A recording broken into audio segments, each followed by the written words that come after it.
press the bell icon on the YouTube app and never miss another update.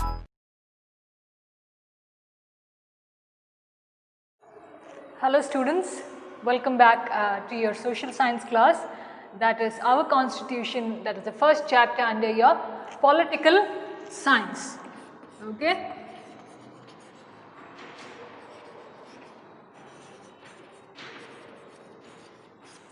First chapter under your political science, our constitution. Now that we just began the lesson in the previous class, I hope you have read how much we dealt in the previous class. Now if that much was very clear for you, now what I am going to tell you today will be much clearer than what it was yesterday or in the previous class.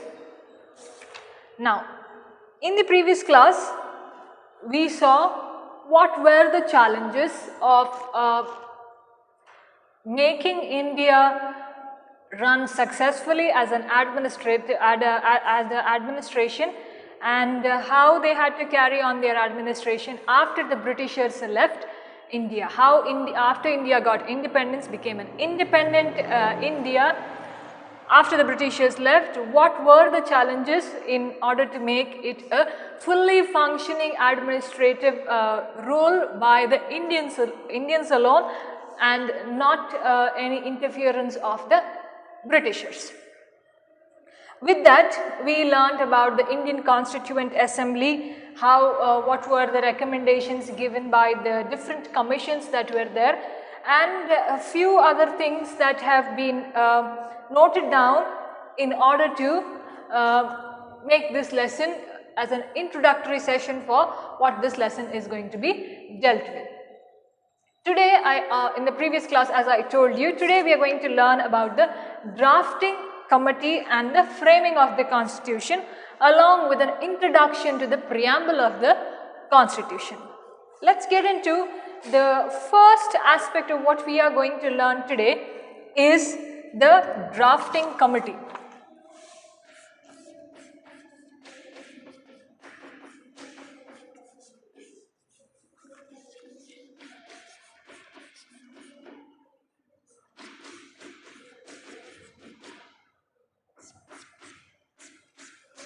Okay, drafting committee. We are going to go as it is in your textbook so that it will be easier for you to comprehend, and also make it easier for you to understand as you are writing your answers or reading it.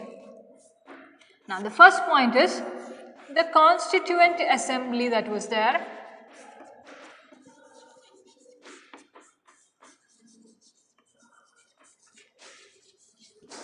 Constituent Assembly, they formed 22 committees, okay, 22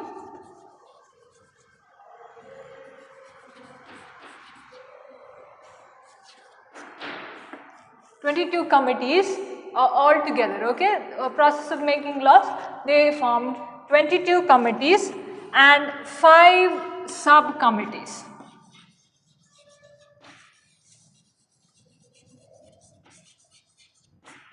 Okay, 22 committees, out of which we have 5 subcommittees, like main heading and the next heading that follows. Okay, subcommittees to discuss what? To discuss in detail about the issues related to the country. Now that the Indians started administration, earlier it was under the Britishers. Now Britishers had full control. They were regulating all these policies. They were doing whatever kind of administration that they had to do. But now that they left it to the Indians had to think of ways of running the country. They had to think about aspects and challenges or issues related to the country in order to function better. So these 22 committees along with 5 subcommittees were formed in order to understand the challenges or the difficulties, the problems, the issues of whom? Of our country. Next, let us see what's the next point. Okay. Now, Of all these committees that were there, Dr. B.R. Ambedkar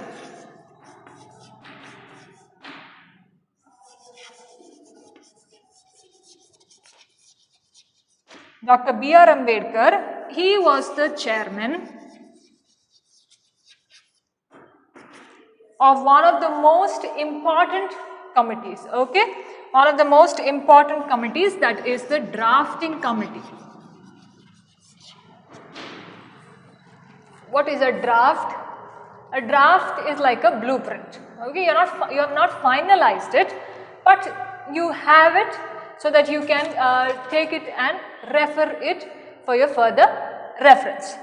Drafting committee headed by, he was the chairman of the drafting committee. Who is that? Dr. B.R. Ambedkar. Okay. Now, as this responsibility was given to Dr. B.R. Ambedkar, of what? Of setting or framing the Constitution of India.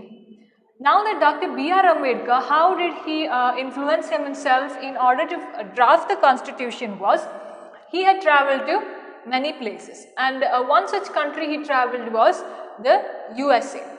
When he went there, he was influenced by the 14th Amendment of the Constitution of USA. Okay, that said equality for everyone. There should be equality in the functioning of the law and when it reaches the citizens.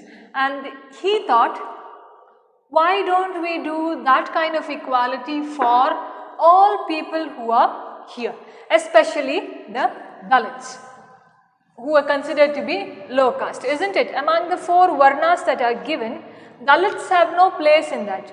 Brahmana, Kshatriya, Vaishya and Shudra. Whereas the Dalits are given the 5th varna, that is Panchama, isn't it? Brahmanas are the higher caste, followed by the Kshatriyas, then the Vaishyas, the Shudras and the Panchamas. So Dr. Ambedkar thought, why not have equality for all people in the country? Why not make a similar law so that people will not be categorized, or rather people will have equality, people will live peacefully. Alright, when he was done, the chairman of the drafting committee. Now, he had contributed a lot in the framing of the constitution or drafting the constitution, that is the process of making laws. He had placed certain laws that had to be very effective in order to make the country run its administration. Now, for his contribution that he did for the framing of the constitution, he was called as the chief architect of Indian Constitution.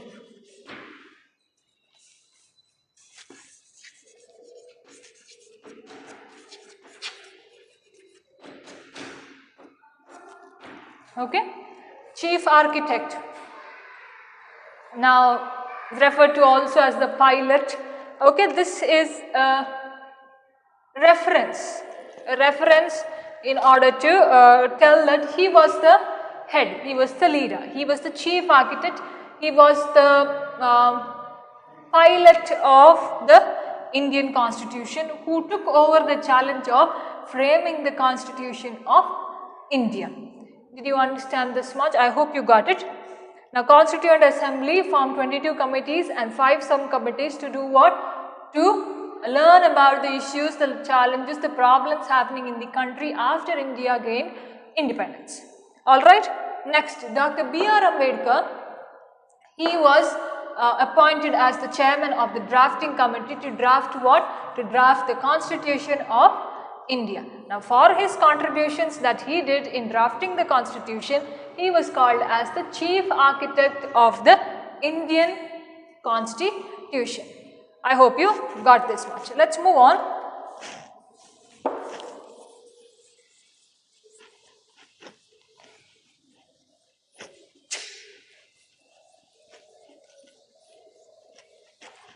Okay.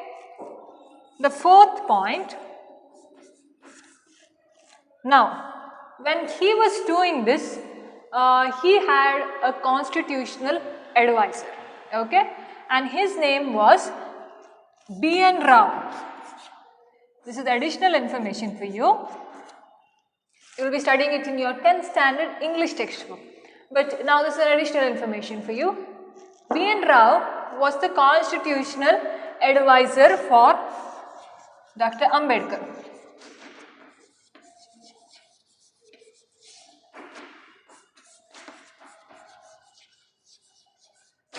Now both these men, hand in hand, they worked together in order to frame the Constitution of India.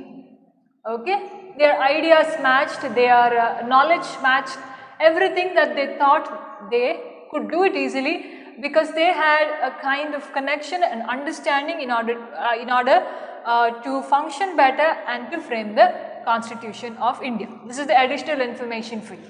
Now while he was framing this constitution, there were other members in the committee, okay? Other members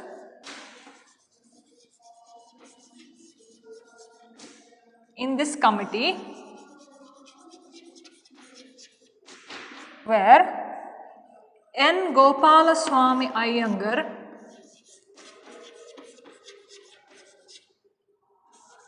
Swami Iyengar,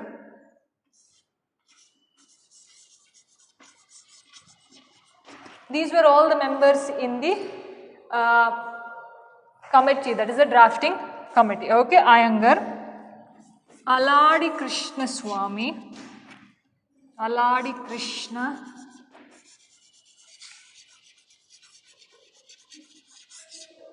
Swami Iyer, okay, Aladi Krishna Swami Iyer, then K.M. Munshi, K.M. Munshi,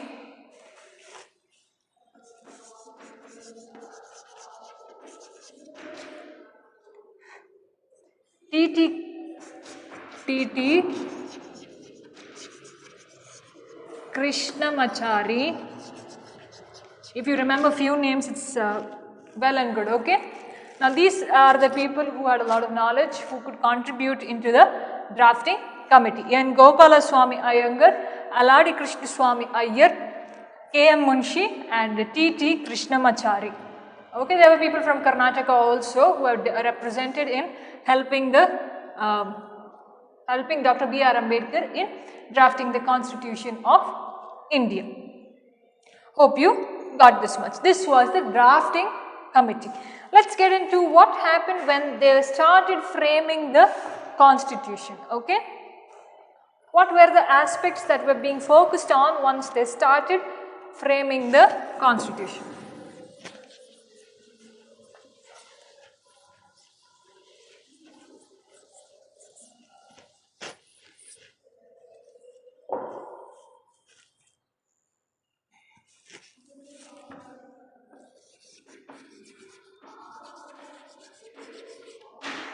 Framing of the Constitution.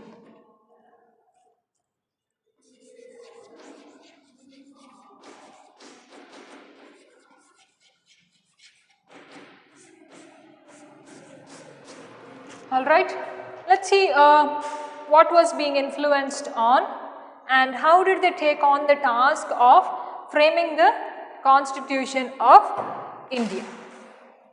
Let's get into the first point. Okay, now this Constituent Assembly that was there,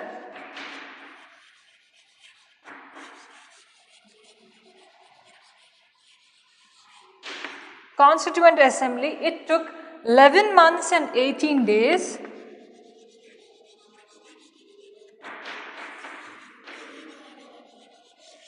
11 months and 18 days to complete the draft.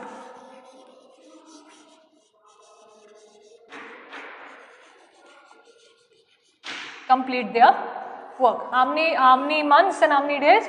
11 months and 18 days to frame the constitution. Alright. Now, once they were doing this, what kind of discussions they did? Okay, their discussions were on various laws that were being enacted, okay, put into practice by whom? By the British government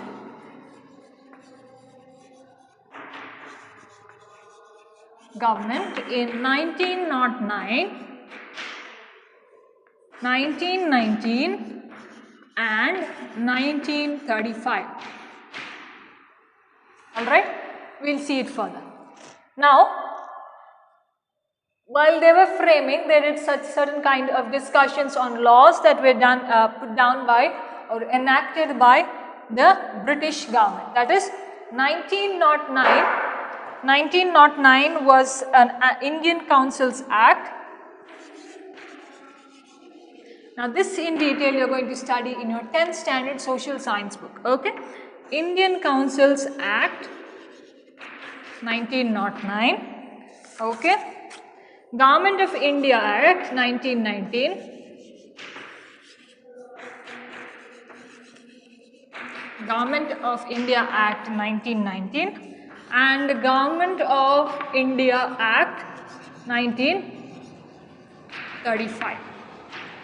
Okay, there were various policies in these, how they have to rule, what provisions did the Indians have, what kind of authority did the Britishers have, all this was put down in these acts. I would not want to get into the detail because it is a huge topic to be dealt with, and if you know this much for this year, enough. Okay, you are going to study this in detail in your next year social science textbook in the history portion. Now, they were discussing this Indian Councils Act of 1909, Government of India Act 1919, Government of India Act 1935. I told you they had laid down some rules, some provisions, some principles that had to be followed by the Indians. Okay. They started a system of government also, they started a system of judgment, started a system of selecting people, selecting officials. Then how these Indians, at what kind of post did the Indians have, what authority do the Indians have, all these have been discussed in these acts. Okay, they were making a discussion on these three laws that were done by the Britishers. Did you understand this much? For how many months and how many days? 11 months and 18 days. It took them whole 11 months and 18 days to make or frame this constitution. Let's see the next point.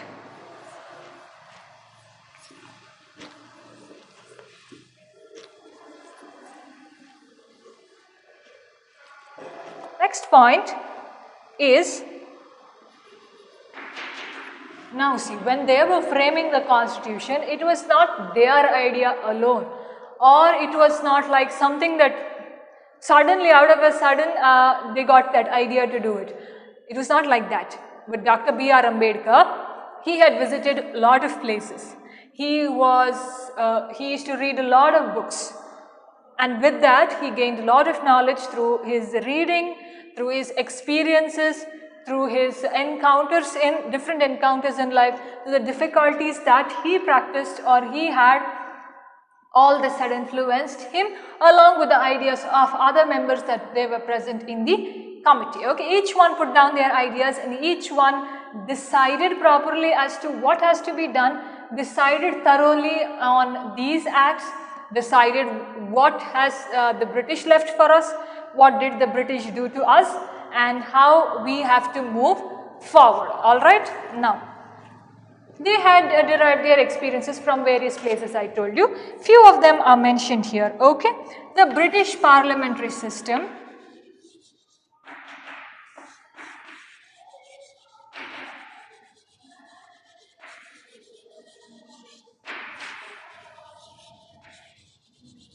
Now these are the places that they derive their ideas from. Okay, British parliamentary system, the American Bill of Rights,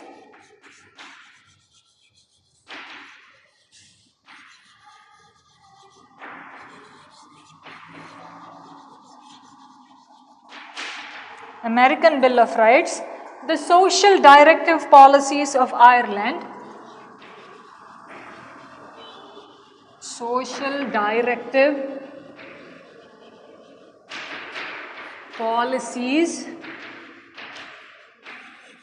of Ireland. Okay. Now, from the British parliamentary system, from the American Bill of Rights, from the social directive policies of Ireland, these three aspects, or from these three elements, they derived their ideas to form what? To form our constitution, that is the Constitution of India.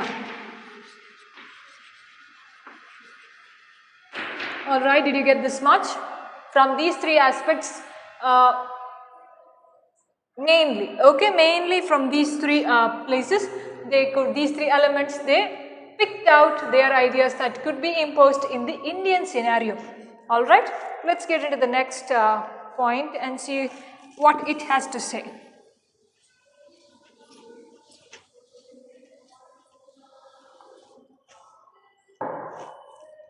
The next one is, I suppose it's the sixth one. Okay. Now, the Indian Constitution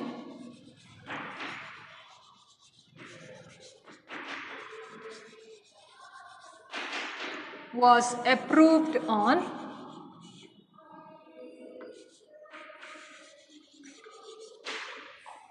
26 November 1949, okay, 26 November 1949, and it came to force on 26th of January 1950. Okay, now this day is being celebrated as the Republic Day, 26th of January. Now that they took so much time in order to frame it, it was being approved on the 26th of November 1949 and it came to force on the 26th of January 1950, which we celebrated today as the Republic Day. Okay, this much did you get? Let's see. Now this is the framing of the Constitution.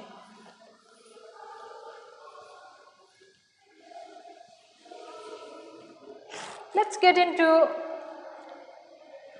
the preamble of the Constitution.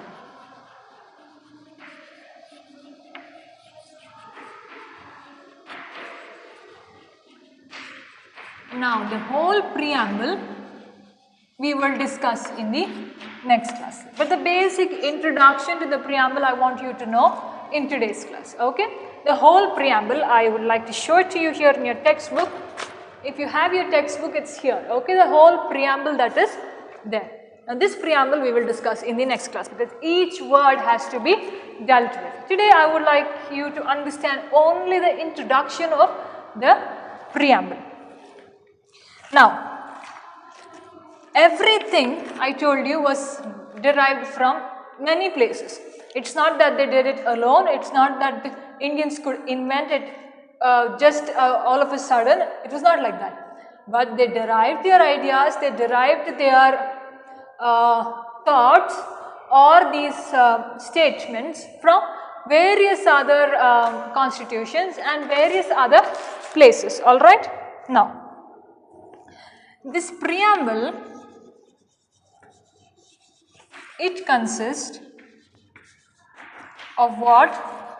Of fundamental policies, that is basic policies. Policies are fundamental, basic, okay, basic policies and ideals of the Constitution. That is how the administration should go on, what are the laws that have to be followed, how it has to be followed, who has how much of authority, what has to be done by each citizen, what has to be done by an official, everything is laid down in the Constitution. Now, all that is done, the preamble has a structure. It is a total of, that is, it's a sum of what? Structure. All this I want you to understand, not now but in the next class. Structure, values, principles,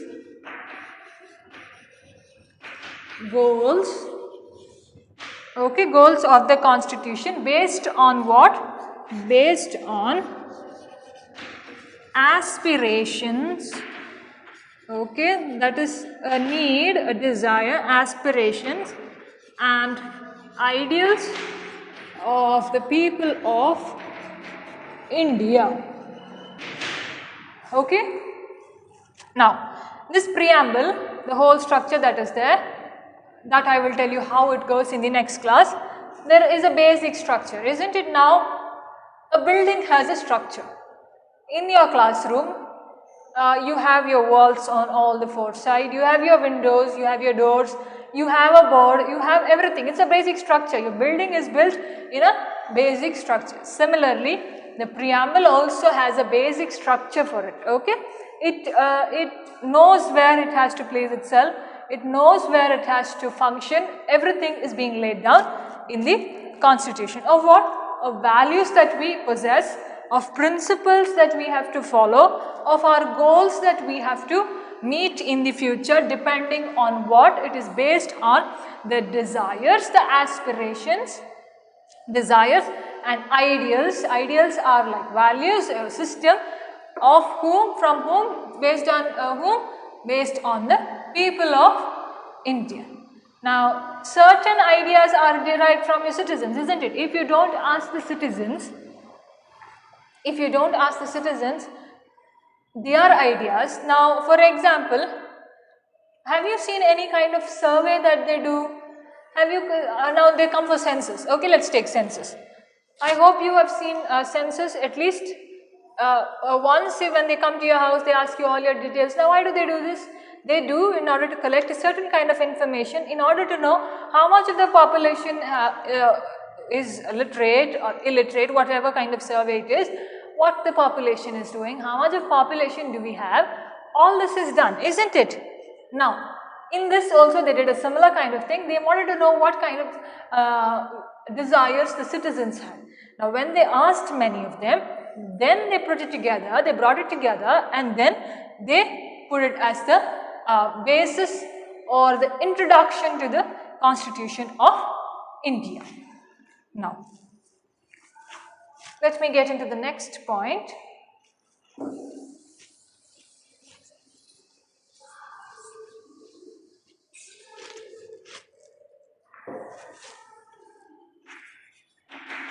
In this, the preamble is a part of the objective resolution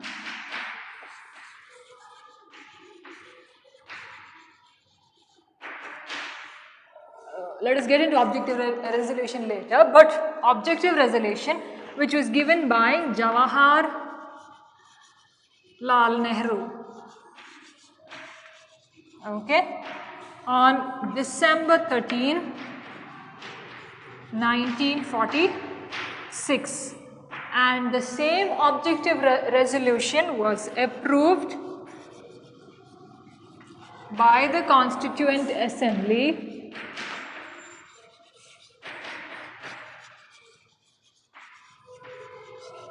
on 22nd of January 1947. All right. Now, this objective resolution that was given, it was principles, it was ideas, it was values on how we will have to have aspects of freedom, okay, liberty, how we have to have equality, and how we will have to get together as the citizens of India or the officials in their administration. I am telling it to you in simple terms, okay.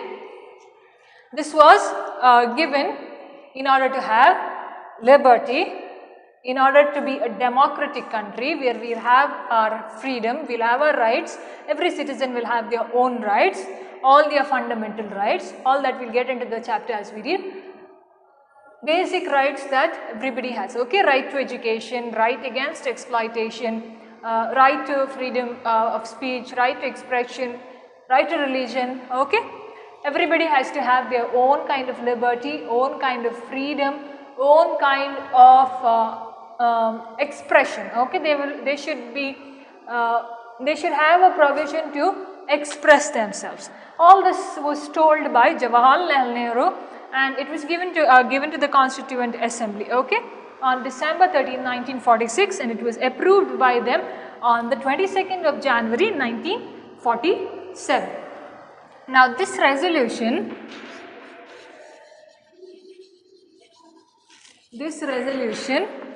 it upholds, okay, natures of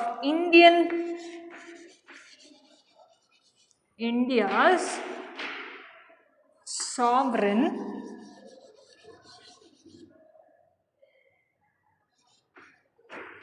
democratic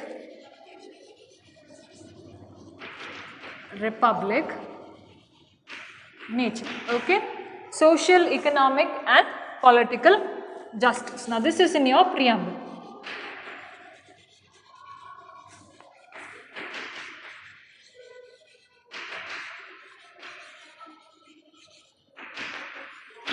All right. Now all these words are there in your preamble. I don't want to discuss it now because you will get confused. So we will go word by word in the next class. I just put it down for you so that you understand all these words or all these aspects or these elements have come in the objective resolution that was given by Nehru. Sovereign, democratic, republic, you should have social, economic and political justice. Now all these words we will discuss when we discuss the preamble of the Constitution of India. I hope you have understood the drafting committee, the framing of the Constitution and the basic introduction to the preamble of the Indian Constitution. With this I would like to stop for today, students. Another homework, same as I tell every day, you'll have to read whatever I have finished and get ready for the next class when we deal with the preamble of the Constitution of India. Thank you very much, students. I shall see you soon and take care.